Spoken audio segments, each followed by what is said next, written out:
बिस्मिल्लाहिर्रहमानिर्रहीम। अस्सलाम वालेकुम नाज़रीन, पॉलिटिक्स ऑफ पाकिस्तान में खुश आमदीद।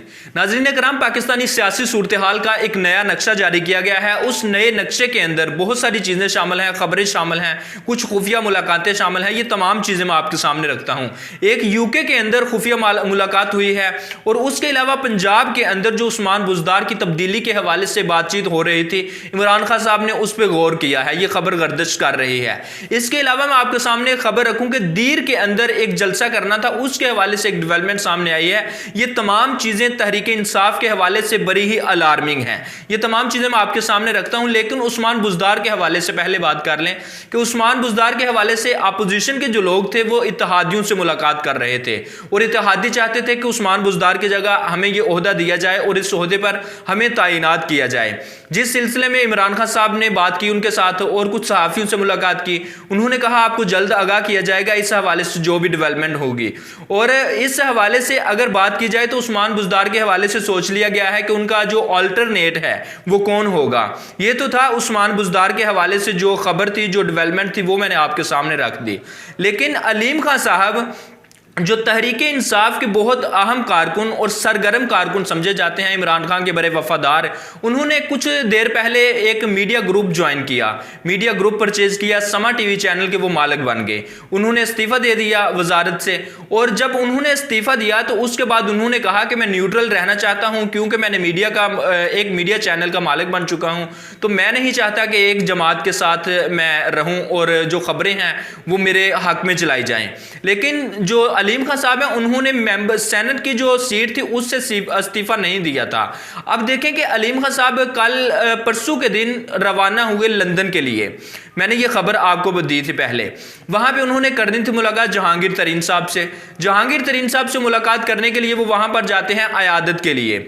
वहां पर जब वो गए तो रात गुजरी है, इस रात 6:30 के करीब लंदन के टाइम के मुताबिक जहांगीर तरीन के कहने पर अलीम खान साहब ने नवाज शरीफ के साथ एक खुफिया मुलाकात की है। ये लंदन फ्लैट्स जो नवाज शरीफ साहब के हैं उन पर मुलाकात हुई और जो पिछला रास्ता है नवाज शरीफ साहब का फ्लैट्स का, वहां से इंटर हुए अलीम खान साहब। ये खबर कुछ देर पहले मैं ऑफिस में था तो मेरा जो प्रोड्यूसर है सीनियर, उन्होंने मुझे कॉल की, कहते हैं एक खबर ब्रेक करनी है। मैंने कहा पहले कंफर्म कर लें फिर खबर ब्रेक करते हैं, लेकिन कुछ कॉल एक दो मसूल हुए, उन्होंने कहा कि अभी तक ये खबर आप ब्रेक ना करें। लेकिन इस सिलसिले में मैं आपको बता दूं कि इस सिलसिले में मेरे पास पहले कुछ खबरें आ चुकी थी। जो मेरा ग्रुप था हमारा, उसके अंदर कुछ खबरें ये आई थी कि मुलाकात होगी और ये 2 दिन पहले मैं आपको बता भी चुका था कि जो अलीम खान साहब जा रहे हैं लंदन, मुतवक्के है कि वहां नवाज शरीफ साहब से उनकी मुलाकात होगी।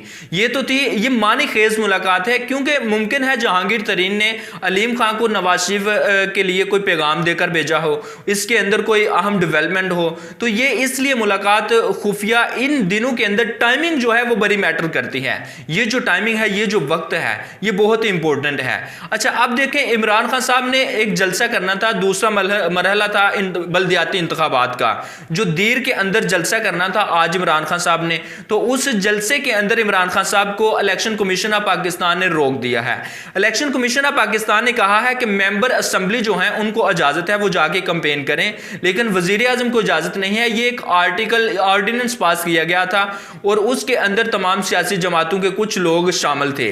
इलेक्शन कमीशन ऑफ पाकिस्तान ने गुज़श्ता रात एक अजलास बुलाया, उसके अंदर तमाम पार्टियों के कुछ लोग शामिल थे, जिसके अंदर उन्होंने सलाह मशवरा किया। आज उन्होंने ये ऑर्डिनेंस जारी कर दिया। ये एक एक्ट पास हुआ था कुछ देर पहले, कुछ महीने पहले, जो सदर आरिफ अलवी हैं उन्होंने पास किया था कि जो वजीर आजम, वज़राए आला और मेंबर असेंबली हैं वो कैंपेन कर सकते हैं। वो अपने इख्तियारात का इस्तेमाल नहीं करेंगे, बजट्स जो होंगे उनका इस्तेमाल नहीं करेंगे, लेकिन कैंपेन कर सकते हैं। लेकिन आज फिर वजीर आजम इमरान खान को इलेक्शन कमीशन ऑफ पाकिस्तान ने रोक दिया है। ये तो थी आज की खबर।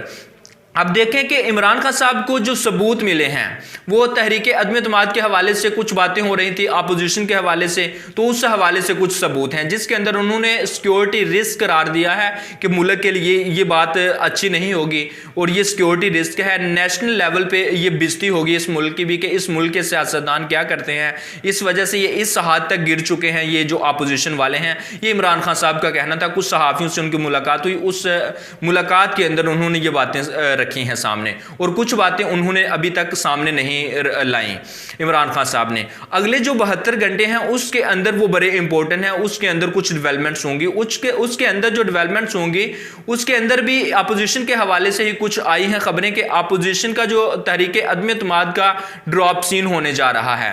तहरीक अदम इत्तेमाद के हवाले से, क्योंकि जो अपोजिशन है उसके पास 162 अरकान हैं अपोजिशन के पास, और हुकूमत के पास 172, और इस वजह से 12 से 14 लोग, तकरीबन 12-13 लोग अपोजिशन को चाहिए होंगे, जिसके लिए उनको मदद दरकार है तहरीक अदम इत्तेमाद के हवाले से जहांगीर तरीन की और अलीम खान की।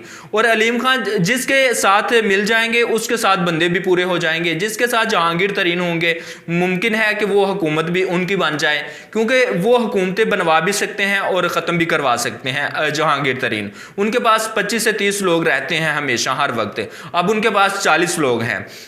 अब देखें कि जिसके लिए अपोजिशन और इत्तेहादी काम कर रहे हैं और अपोजिशन और इत्तेहादी मिलते थे, और अलीम खान की जो मुलाकातें हो रही हैं ये इसी सिलसिले की एक कड़ी है, और इसके अंदर ये तमाम चीज़ें देखी जाएंगी कि ये जो दीर का जलसा था इलेक्शन कमीशन ऑफ पाकिस्तान का, पाबंदी लगाना इस पर, फिर इमरान खान साहब का ये कहना कि मेरे पास कुछ हकायक आए हैं जिसकी वजह से मैं अपोजिशन को मात दूंगा और अपोजिशन कामयाब नहीं हो सकेगी, ये तमाम चीज़ें बड़ी मानी खेज हैं और इसके अंदर कुछ चीज़ें शामिल हैं, और इसके अंदर इमरान खान साहब के लिए भी अलार्मिंग सिचुएशन बनती जा रही है।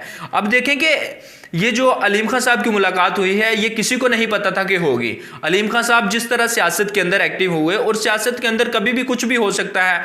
अब तीसरी बात है वो देखें कि इंसारुल इस्लाम ने जो कल काम किया, एक जत्था जो पार्लियामेंटेरियन लॉजेस में दाखिल हुआ वो JUI का, तो वो एक गैर कानूनी काम था, वो दहशत फैलाने के लिए का एक तरीका था जो नहीं होना चाहिए था।